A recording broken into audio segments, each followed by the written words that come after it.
நண்பர்கள் அனைவருக்கும் வணக்கம். நான் உங்கள் ஆர்கே செல்வமணி பேசுகிறேன். இந்த மே தின விழாவை மிகச் சிறப்பாக கொண்டாடுகின்ற சம்மேளன நிர்வாகிகளுக்கும் சம்மேளனத்தில் இணைக்கப்பட்ட அனைத்து சங்க நிர்வாகிகளுக்கும் உறுப்பினர்களுக்கும் என்னுடைய வணக்கத்தை தெரிவித்துக் கொள்கிறேன். அனைவருக்கும் வணக்கம்.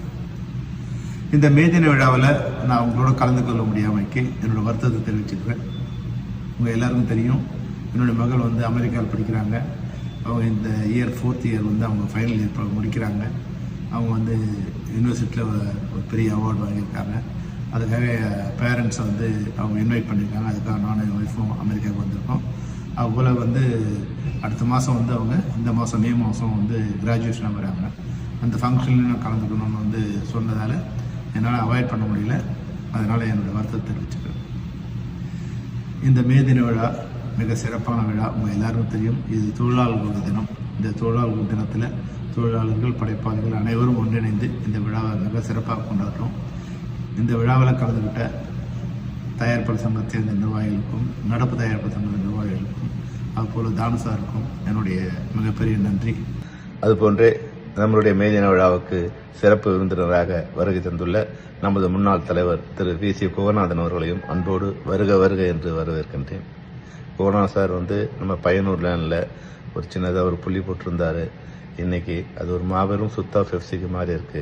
இது நம்மளுடைய நிர்வாகத்துக்கு மட்டும் இல்லாமல் நம்ம அனைத்து பொதுக்குழு உறுப்பினர்களுக்கும், நம்ம சம்மேளனத்தில் இணைக்கப்பட்ட அனைத்து சங்க நிர்வாகிகளுக்கும் இந்த பெருமை போய் சேரும். குறிப்பாக திரு ராமலிங்கம் மேஸ்திரி அவர்கள் கூட இந்த நேரத்தில் நான் ஒரு நன்றி சொல்ல விரும்புகிறேன்.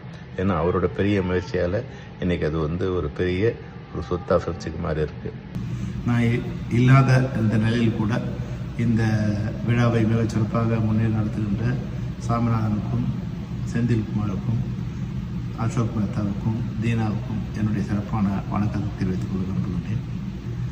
இது ஒரு மகிழ்ச்சியான மே தின விழா. என்னை பொறுத்த வரைக்கும் உங்கள் எல்லாருக்கும் நல்லா நினைவு இருக்கும். போன மே தின விழாவில் நமக்கும் தயாரிப்பாளர் சங்கத்திற்கும் ஒரு சின்ன முரண்பாடு. அதனால் நம்ம ஒரு தனியாக ஒரு போராட்டம் அதெல்லாம் நடத்தி அந்த மே தின விழா எங்களுக்கு நினைவு பார்த்தீங்கன்னா காமராஜர் ரங்கத்தில் நம்ம மிக பிரம்மாண்டமான ஒரு மே தின விழா நடத்தியிருக்கோம்.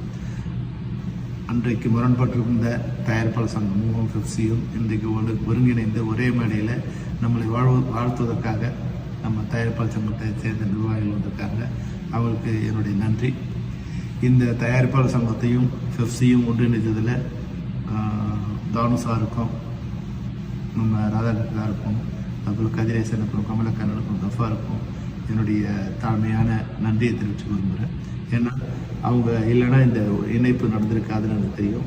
அவங்களுடைய முயற்சியால் நம்ம எல்லாத்தையும் மறந்து இன்னைக்கு ஒன்றிணைந்து ஒரு பெரிய சக்தியை உருவாகியிருக்கோம். உண்மையிலே தயாரிப்பாளர்களும் தொழிலாளர்களும் ஒன்றிணைந்தால் நம்ம யாராலும் வெல்ல முடியாதுங்கிறது நிஜம். அதை நம்ம நடத்தி காமிச்சிருக்கோம். தயாரிப்பாளர்களுக்கு ஒரு வேண்டுகோள், நீங்கள் உண்மையாகவே இன்றைக்கி தயாரிப்பாளர்கள் மிக சிரமமான நிலையில் இருக்காங்க. தயாரிப்பு துறையும் மிக சிரமமான நிலையில் இருக்குது. உங்களுக்கு தெரியாது, நான் ஒரு துறையும் நான் வெப்சைட்டில் ஜெனரல் கவுன்சில் மீட்டிங் நடக்கும்போது தயாரிப்பாளர்கள்லாம் இருந்தால் தான் நம்ம சிறப்பாக இருக்க முடியும்னு ஒரு தடவை சொல்லியிருக்கேன். அவங்களும் சின்ன சின்ன கஷ்டங்களை எல்லாம் கூட பொருட்படுத்தாமல் உங்களுக்கு எல்லா வகையான உதவியும் பண்ணியிருக்காங்க. இன்றைக்கி நம்ம 4 சங்கங்கள், இயக்குனர் சங்கம், ஒளிப்பதிவாளர் சங்கம், எடிட்டர் சங்கம், அது போன்ற தயாரிப்பு நிர்வாகிகள் சங்கம், இந்த 4 சங்கங்களும் மறுசீரமைப்பு விதிகளை ஒருங்கிணைந்து நம்மளோட சைன் பண்ணியிருக்காங்க. இந்த மறுசீரமைப்பு விதிகளை நீங்கள் தயாரிப்பாளர் சங்கம் முழுமையாக அமல்படுத்தினீங்கன்னா நிச்சயமாக 30% 40% நம்மளுடைய தயாரிப்பு செலவுகள், நஷ்டங்கள் குறையும்.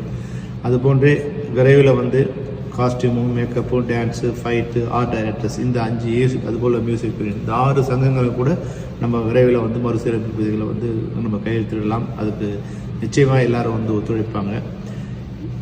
எங்களால் மிகப்பெரிய செலவுகளை திட்டமிடுதலை சரி பண்ணி உங்களுக்கு தர முடிஞ்சிருக்கு. அதுபோன்ற இந்த நேரத்தில் நீங்கள் வந்திருக்கீங்க, ஒரு சின்ன வேண்டுகோள் வைக்க விரும்புகிறேன். எங்கள் தொழிலாளர்களை, அதாவது தினக்கூலிகளாக இருக்கவங்க, குறைந்த ஊதியம் வாங்குறவங்களுக்கு இப்போ நம்ம ஊதிய பேச்சுவார்த்தை நடத்த போகிறோம். அதில் இவங்களோட சம்பளமே 3% 5% மட்டும்தான் வரும். நம்ம மொத்த ப்ரொடக்ஷனில் 3% 5% தான் வரும். அதனால் அவங்களுக்கு இன்றைக்கி சென்னையில் வாழறதுக்கு உண்டான வசதி வேண்டாம். சுமாரான ஒரு வாழ்க்கையை தர்றதுக்கு நீங்கள் வந்து உத்தரவாதம் கொடுக்கணும். உங்களால் முடிஞ்ச அளவுக்கு ஒரு நல்ல சம்பளத்தை உயர்த்தி கொடுக்கணும் தினக்கூலிகளுக்கு, குறைந்தபட்ச தொழிலாளருக்கு. மற்றபடி சினிமா நல்லா இருந்தால் நீங்களும் நல்லா இருப்பீங்க, நாங்களும் நல்லா இருப்போம். உங்களுக்கு நன்றி. அதுபோன்றே இந்த மே தினத்தை மிக சிறப்பாக கொண்டாடுற எல்லாருக்கும் நன்றி சொல்ல விரும்புகிற இந்த நேரத்தில், இந்த மே தினத்தில் நம்ம சிறப்பு பெறுகின்ற திரு மாரி அவர்களுக்கு என்னுடைய வாழ்க்கையும் வணக்கத்தையும் நன்றியும் தெரிவித்து விரும்புகிறேன். ஏன்னா வந்து எனக்கு தெரிஞ்சு மாரி வந்து 30 வருஷமாக பெப்சிக்கும் டான்சர்ஸ் யூனியனுக்கும், குறிப்பாக டான்சர்ஸ் யூனியனுக்கு அவர் பதவியில் இருந்தாலும் இல்லைனாலும் தொடர்ந்து வந்து அந்த யூனியனுக்காக போராடி இருக்காரு. அதுக்கு உண்டான எல்லா நன்மைகளும் செஞ்சுருக்காரு. அது மட்டும் பெப்சி கூட வந்து எந்த நேரத்தையும் வந்து அவருடைய உதவி, அவருடைய சேவை நல்லது, தன்னலமற்ற அவரோட சேவை வந்து மிக சிறப்பான சேவை. நான் இருந்து அவருக்கு இந்த பாராட்டம் பண்ணியிருக்கணும். தவிர்க்க முடியாத கணத்தை எல்லாருக்கும் வர முடியல மாறி, தயவுசெய்து தப்பாக எடுத்துக்காதீங்க. இந்த விருது மிகப்பெரிய விருது, இந்த அங்கீகாரம் மிகப்பெரிய அங்கீகாரம். உங்களுடைய 30 வருட வாழ்க்கைக்கு கடினமான உழைப்பு கிடைத்த அங்கீகாரமாக நீங்கள் எடுத்துக்கணும்.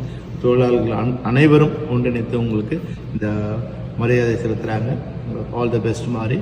அதுபோன்றே இந்த மே தினத்திலிருந்து தமிழ் திரைப்படத்துறையும் அனைவரோடும் ஒன்றிணைந்து, தயாரிப்பாளர்கள் பெப்சி எப்படி ஒன்றிணைந்ததோ அதுபோன்று நடிகர் சங்கமும் எக்ஸிபிட்டாரும் டிஸ்ட்ரிபியூட்டாரும் அனைவரும் ஒன்றிணைய வேண்டும். நம்ம அனைவரும் ஒன்றிணைந்து அரசாங்கத்திடம் நமக்கு வேண்டிய அனைத்து உதவிகளும் நம்ம கேட்கக்கூடிய தகுதி நமக்கு இருக்குது, அந்த உரிமையும் நமக்கு இருக்குது. அதனால் நாம் அனைவரும் ஒன்றிணைவோம், நாம் சிறப்பாக வாழ்வோம், நம்முடைய தொழிலாளர்கள் நன்றாக வாழ வைப்போம், தமிழ் திரைப்படத்துறையும் நன்றாக வாழ வைப்போம். அனைவருக்கும் என்னுடைய வணக்கம்.